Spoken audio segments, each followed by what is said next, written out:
Good morning, ma'am. Yes, today we are going to discuss about the postpartum. The postpartum periods after the delivery, how we can deal that time. Postnatal care of mother and the baby. Uh, After the delivery, there is so many things are mentioned in Ayurveda.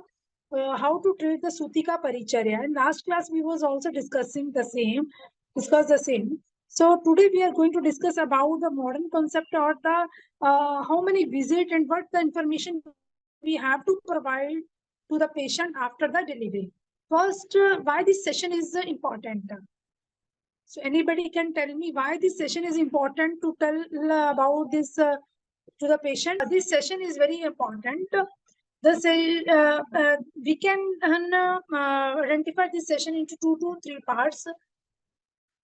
So we can manage the patient according to their complications. Okay. So first is the specific mention the supportive women's की support के लिए उसकी mentally and physical health को maintain कर लिए because sometimes the patient can goes to the depression after the delivery, postpartum depression. Because sometimes we can see the patient is working and they are having a lot of commitments in the society, but after the delivery it's a time taken procedure to regain the health. Sometimes patient can go to the depression. It's known as a postpartum depression. So how we can recover the postpartum depression to the patient? We have to guide the family planning after the postpartum, and about the breastfeeding of the patient, how to do the breastfeeding, because some women they can feed their baby in a lying position. That is a very wrong position. Almost we have to tell the patient they can sit in a proper way and then can feed the baby, and after the feeding they can then put the hand on the back of the baby to downward direction, so the baby can easily digest the milk and they can produce the udgara shuddhi. So still that time we have to the female can give the back massage to the baby till the baby cannot be udgara shuddhi. So it's a very important point. Next, what skill will be to develop? So while we are considering this type of the patient in the post conditions, we have to tell the patient in a different visits. We can make a अपना आप जो this postpartum का chapter वो करते हो, prescription design करते हो, उसमें भी आप फर्स्ट सेकंड थर्ड विजिट तक पेशेंट को एक्सप्लेनेशन के लिए अलग अलग कॉलम्स को डिजाइन कर सकते हैं. तो उसकी जो स्किल को डेवलपमेंट करना है, फर्स्ट ऑफ ऑल हमें उसकी फैमिली को फैसिलिटेट करना है विद. जब भी जैसे आपका प्री नेटल आपने ट्रीटमेंट किया, डिलीवरी पेशेंट ने कहीं और पे भी करवाया है, and after that they come to us for the massages, therapy, abhyangam steam, potli massage.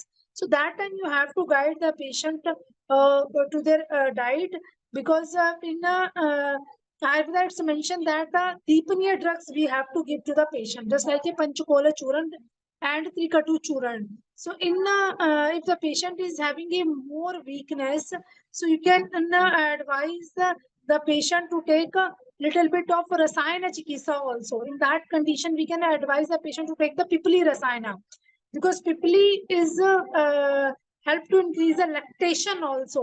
Jin females को ब्रेस्ट फीडिंग कम होती है उसमें पिपली बहुत ही अच्छा कार्य करती है. So tell the patient to take the pipli rasayana. The doses of the pipli rasayana is starting from the 2 pipli. Daily आपको 2 पिपली पेशेंट को एडवाइस करनी है in the increasing order. First day patient 2 पिपली लेगा, सेकेंड डे 4 पिपली कर देगा, third day उसको 6, 2 पिपली regular increase करनी है टिल 10 डेज तक. ठीक है, तो थर्ड डे 6 होगी, फोर्थ डे 8, फिफ्थ डे ये 10 हो जाएगी, इसीलिए 10th डे ये 20 पिपलीज हो जाएंगी. सो बिकॉज पिपली जो होती है ना ये थोड़ा पित्त वर्धक होती है, और जो पेशेंट ऑलरेडी पित्त प्रगति के है उस कंडीशन में पिपली रसायन को देते समय हमें इसकी मात्रा को रैंडमली इंक्रीज नहीं करना चाहिए. उसमें हम एक एक पिपली को भी धीरे धीरे से इंक्रीज कर सकते हैं. और इसको बनाने का प्रोसीजर जो रहता है, आपने पिपली पाउडर को क्रश करना है, इसमें आधा दूध डालना है और आधा पानी डालना है. फॉर एग्जाम्पल हमने 2 पिपली ली, हमने इसमें 100 ml दूध डाला, 200 ml पानी डाला, इसको बॉईल किया, 100 ml रह जाएगा.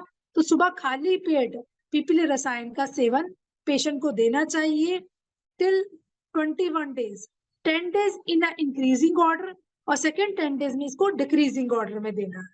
तो इस फिनोमिना में अगर आप पेशेंट को इंक्रीजिंग एंड डिक्रीजिंग ऑर्डर में पिपली रसायन देते हैं, so it helps to increase the breastfeeding to the patient and it also act as a कफा शामक द्रव्यास।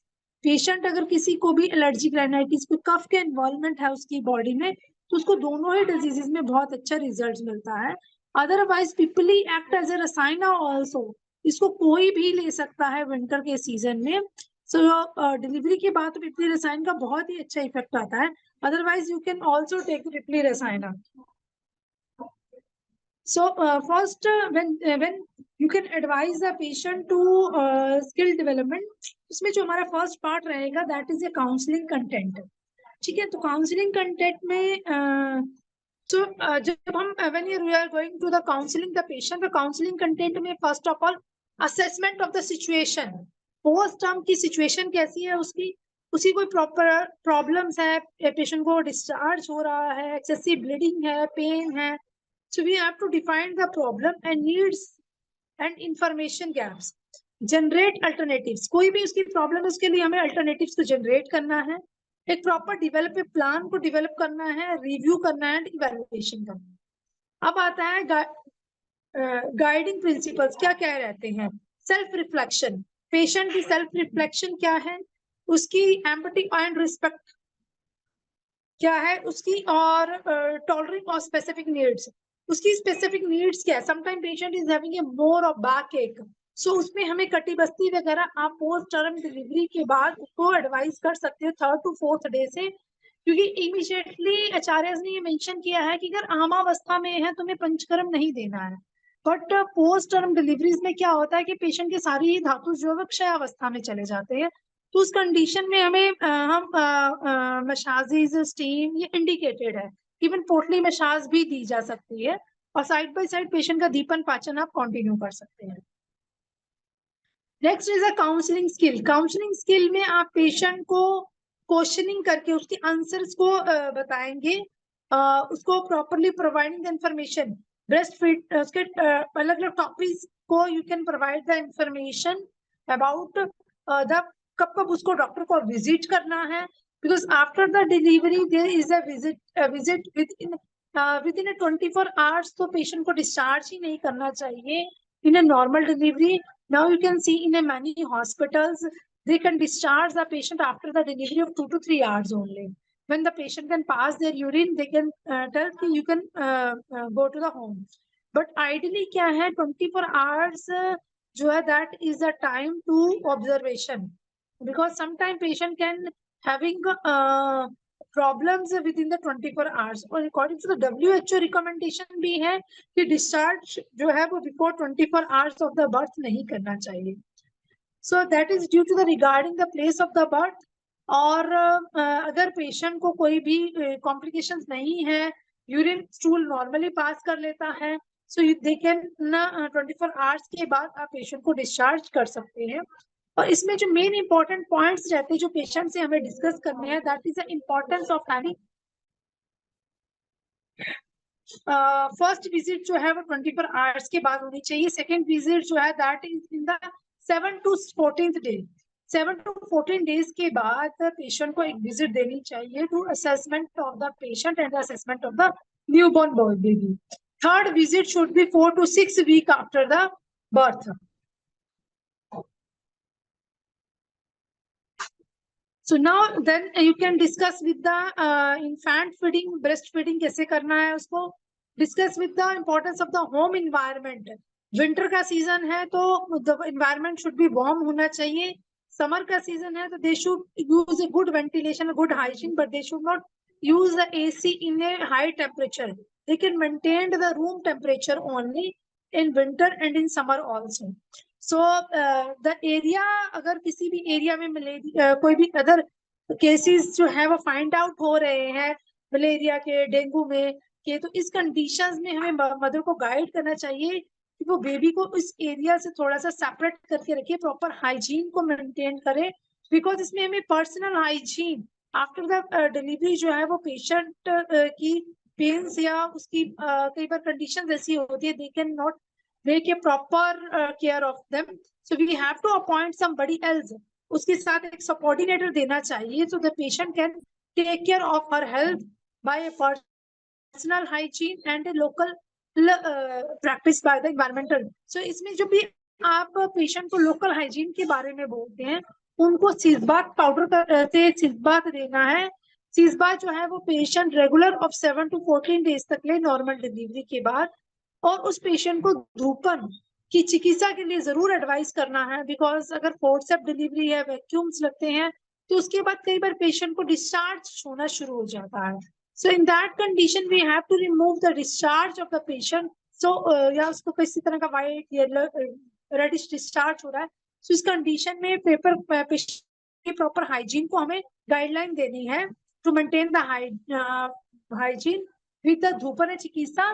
धूपन में you can add a devdaru, vidanga, triphala powder, ama haldi, इन सब चीजों को यूज कर सकते हैं to produce the fumes, and the patient can take the fumes till the uterus. उसको अच्छे से 10 से 15 मिनट तक वो प्रॉपर फ्यूम्स को ले सकता है। So next is the time of the postpartum visit. So time जो first visit I explain you 24 hours में और within 7 to 14 hours में हमें patient की visit लेनी चाहिए। अगर किसी patient को sexuality issues है, so sometime क्या होता है कि वुमेन्स को जैसे आपका अगर पेशेंट ने पुंसवान कर्म आपसे लिया है, सो पुंसवान कर्म में आपने शर्षप के बीज या वट के अंकुर को नॉस्ट्रिल में इंसर्ट किया, और patient is having a recommendation of the male baby और a female baby, but that depends, because 99% cases में तो जैसा आप परफॉर्म करते हो you will get the result, but in 1% cases हम बोल सकते हैं that depends upon the nature of the god, वो कई बार चेंजेस हो भी जाते हैं। सो आफ्टर द डिलीवरी एकदम से जो सेक्स ऑफ द बेबीज है, it should not be disclosed with the female if she is having a some other problems. So जहां तक फीमेल्स की क्वेश्चंस आता है कि आफ्टर द डिलीवरी कितने दिनों के बाद उनको योगा एक्सरसाइजेस करना है। सो देखिए, नॉर्मल जो योगा और एक्सरसाइजेस आप रिकमेंड करते हो, पेशेंट को 1 मंथ के बाद ही योगा करना चाहिए पोस्टपार्टम डिलीवरी, पोस्ट डिलीवरीज के बाद सूतिका परिचर्या में, बिकॉज जो 45 डेज का जो पीरियड है मेंशन किया है डिफरेंट ऑथर्स ने, सो जो सूतिका परिचर्या में we should give the rest to the patient, not indulges in any heavy things just like Zumba, yoga. So all these are contraindicated. She should take only the relaxation exercises. She should take only the breathing exercises to lie down in a bed and take the deep breath exercise, Om Ucharan, with the meditation. Because meditation is just like, no, if not a physical exercise, but to relax the mind of the female patient. So you should advise the patient to take that much only. Otherwise, refuse the patient to go for any gym or any hard exercise after the 15th day, within the 15th day, 1 month of delivery. Because in Ayurveda, we should take the 45 days. हम maximum जो है वो 1 month to 145 days लेके चलते हैं कि patient should not indulge in any hard activities.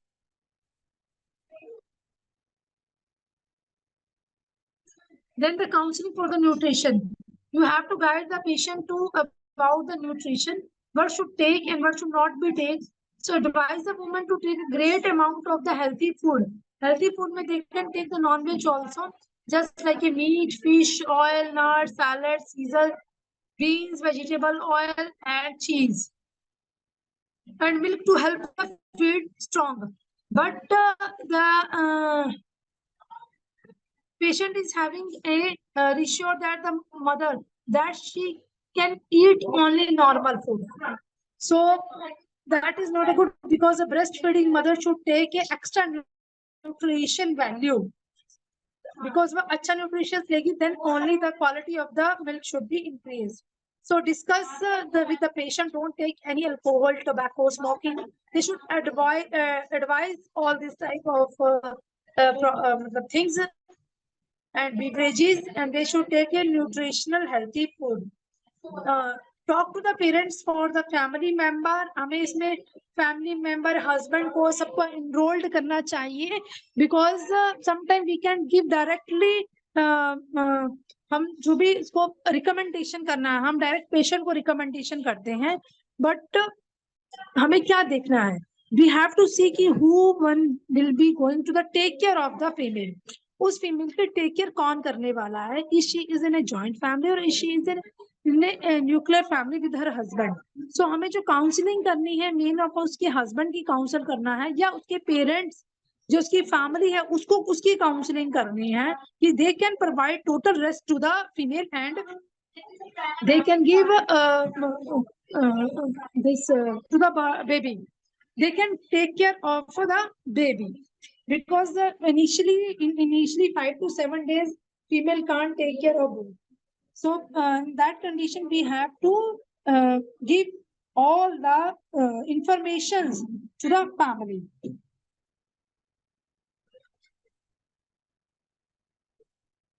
So next we can see some dangerous sign. क्या क्या पेशेंट को कॉम्प्लिकेशंस हो सकते हैं पोस्ट नेटल पीरियड्स में? देखिए, जो फर्स्ट 24 आवर्स होता है पोस्ट नेटल पीरियड का, वो सबसे ज्यादा इमरजेंसी कंडीशंस होती हैं. सो उसमें जो इमरजेंसी कंडीशंस आ सकती हैं, that is recommend, that is क्या बोलते हैं वो, हमारे ना डिलीवरी में ही मेंशन होने लग पड़ती है. If the patient is having a high blood pressure, या पेशेंट इज अ डायबिटिक है, सो हाई ब्लड प्रेशर वाला patient they can lead to PPH में जा सकता है. So it is very important to discuss the dangerous sign with the woman having a जब भी उसका हम डिलीवरी के बाद patient comes to us, so we have to advise accordingly. So first is a vaginal bleeding. जो postpartum hemorrhages में क्या होता है, प्रॉब्लम्स होती है, एक postpartum hemorrhages हो जाती है, ब्लीडिंग जो एक्सेसिवली ब्लीडिंग होने लगती है. पेशेंट का बीपी अगर एक्सेसिवली ब्लीडिंग से लो होगा तो पेशेंट को फिट्स आ सकते हैं और फास्ट और डिफरेंट मिलते हैं.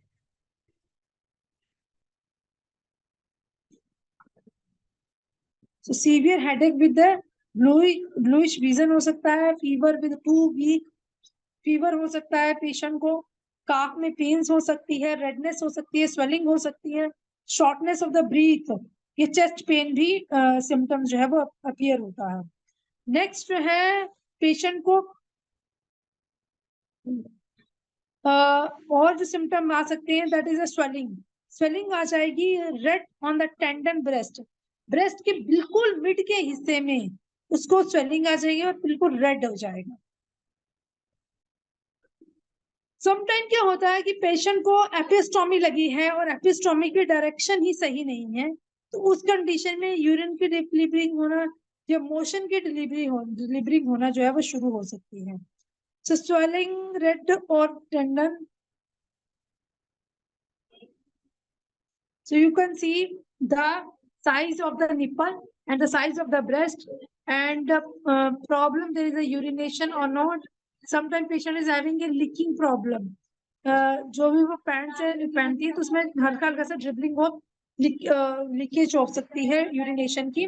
So that is due to the sedation की वजह से भी कई बार पेशेंट्स को हो जाता है. इन पेन इंक्रीज हो सकती है, इन्फेक्शन इंक्रीज हो सकता है, infection in the area of wound, redness, swelling, plus wound, all these are the symptoms are common in postnatal dangerous postnatal complications आ सकती हैं. सो समटाइम पेशेंट जो है इतना ज्यादा डिप्रेशन में भी चला जाता है, so they are not having an idea, plan, work to do, so they can go for the suicidal behavior. So postnatal में जो डिप्रेशन आता है उसको हम आयुर्वेदा में कैसे रिकवर कर सकते हैं, because nowadays it's a very common problem जो postnatal depression patients में दिखता है. So at the time of the birth the baby can may lead to the emotional changes, because जितने भी हार्मोन्स, ऑक्सीटोसिन, प्रोजेस्टेरोन, उसका सिंथेसिस जो है हमारे ब्रेन में हो रहा है, अगर पेशेंट को डिप्रेशन की कंडीशंस आ रही हैं तो सबसे पहले हमें उसकी कंप्लेंट्स में देखना है कि उसको क्योंकि जो इसमें सिम्टम्स आते हैं, लो एनर्जी लेवल होता है, फटीग रहता है, स्लीप डिस्टर्ब हो जाती है, एपेटाइट प्रॉब्लम हो जाएगा, भूख नहीं लगेगी। और जो ट्रू और फॉल्स डिप्रेशन की कंडीशंस रहती हैं, ट्रू में पोस्टनेटल डिप्रेशन इज ऑलवेज जो होता है ये हमारे वुमेन्स में इन डिप्रेस्ड डिप्रेशन जो है वो विद इन 2 वीक्स के अंदर ही पेशेंट में डेवलप होना शुरू हो जाता है। सो यहाँ पे हमें परसिस्टेंट सैड पेशेंट को इरिटेबिलिटी होगी, गुस्सा आएगा, जो रसक्षय लक्षण होते हैं ना, वो सारे लक्षण जो है पेशेंट में हमें देखने को मिलते हैं। लो किसी भी कार्य करने की क्षमता जो है उसकी लो इंटरेस्ट हो जाता है to do the work, and weakness बहुत ज्यादा रहती है, डिफिकल्ट टू कैरी, कुछ भी कोई भी काम करना है तो वो किसी भी काम करने की जो डिजायर होती है वो बहुत लेस हो जाती है, नेगेटिव एंड होपलेस हो जाता है feeling our about the new born. So multiple symptoms जो है दैट इज एक्स आएंगे, उसको पेन आएगा, पेल्पिटेशंस हो सकती है पेशेंट को, numbness हो सकती हैं। So all these are the physical causes.